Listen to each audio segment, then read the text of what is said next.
preno nga ako eh. Kumaltag ako, pre.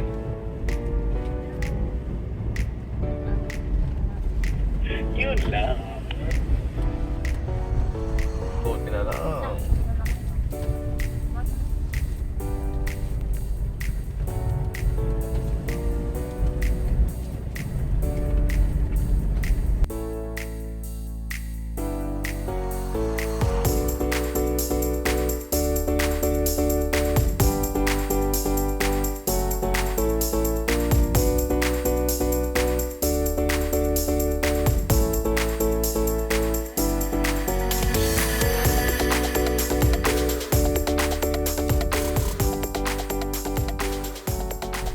Ito hindi balok ng LSD. So ibig sabihin, yung lakas ng hangin na nagpapaikot sa kanya hindi ganun.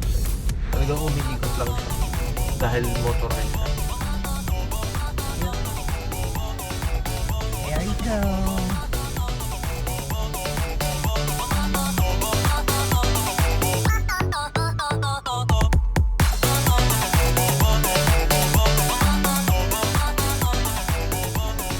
Mula may sabayang tubig na. Ten, ten, ten, ten. Ang daming windmill! Ang daming windmill!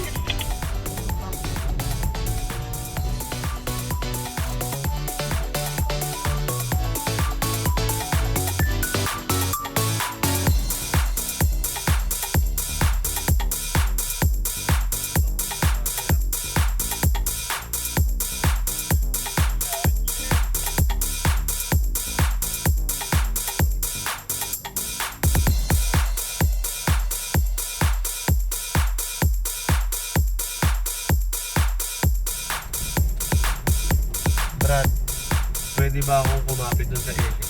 Tapos umiikot din ako. Parang hindi na iikot siya kasi mabigat ka eh. Salbahe ka. Brad, balance yung mga propeller niyan, Brad. Eh, pag sumapit ka dun sa isa, di na iikot yan, Brad. Yun lang, makaperwisyo pa ako sa kuryente nila, no? Power interruption.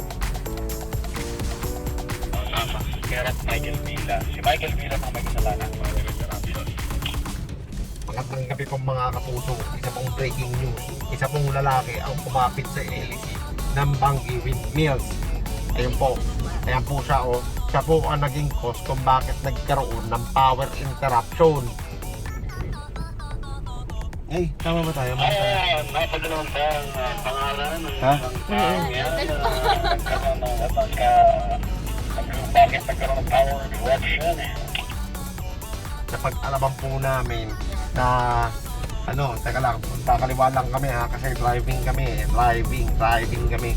Eh yun, medyo siya, mabigat po siya. Kaya po hindi umikot ng maayos yung LED ng windmill. Dapat nga, inaalam niyo yan. Pangalan, saka kung sino ba ang pagkakapilantuan yung taong yan. Para mapanagot sa pataas, ginawa niya, katulas-tugaw. Si Michael Villa po ang kanyang pangalan. Galing po siyang Novaliches, isa po siyang Nova Citizen. Dito po nagkakalat ng lagim sa Ilocos ngayon. So, ayun na nangyari yung suspect na nagkaroon ng lagim yung sa windmills. Ano na ang update sa kanya ngayon? Ayun, patuloy pa rin po siyang nakakapit doon. Hindi mo nakakapit pa rin, Brad. Mahigpit ng kapit. Baka naman may sa tukuyang tao yan, di ka? Parang training daw po ni Robinson Aranas. Oh, yun na! Ay, maki-extra tayo sa kanta. Pwede ba dito?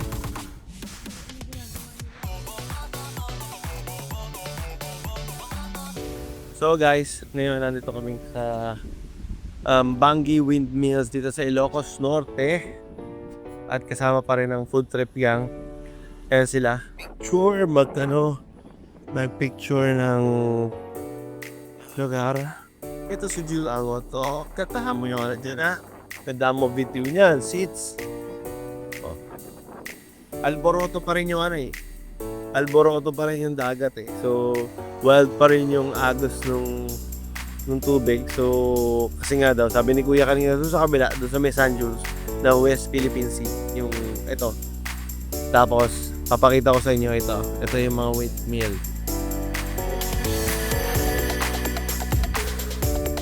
Diba? Cute. Ayan, ang Baguio Windmill. Dito sa Ilocos Norte. Baguio Windmill. Kaya masama natin si Apupo rin. Ang laki ng mga windmill. Ayan, yan. So may budget pa yan.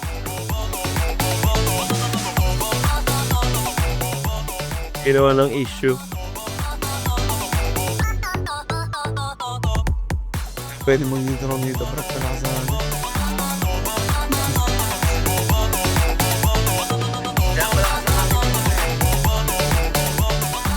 Ang isa pang na-discover natin, Brad, bakit malakas ang hangin dito sa windmill?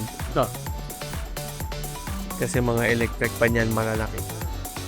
Sobrang lalaki ng electric pan dito. So, kaya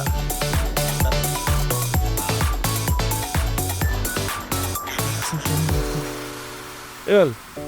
So, ano, Joy? May tanong. Paano ihinto yan? Para siya lang. Hindi ko rin alam.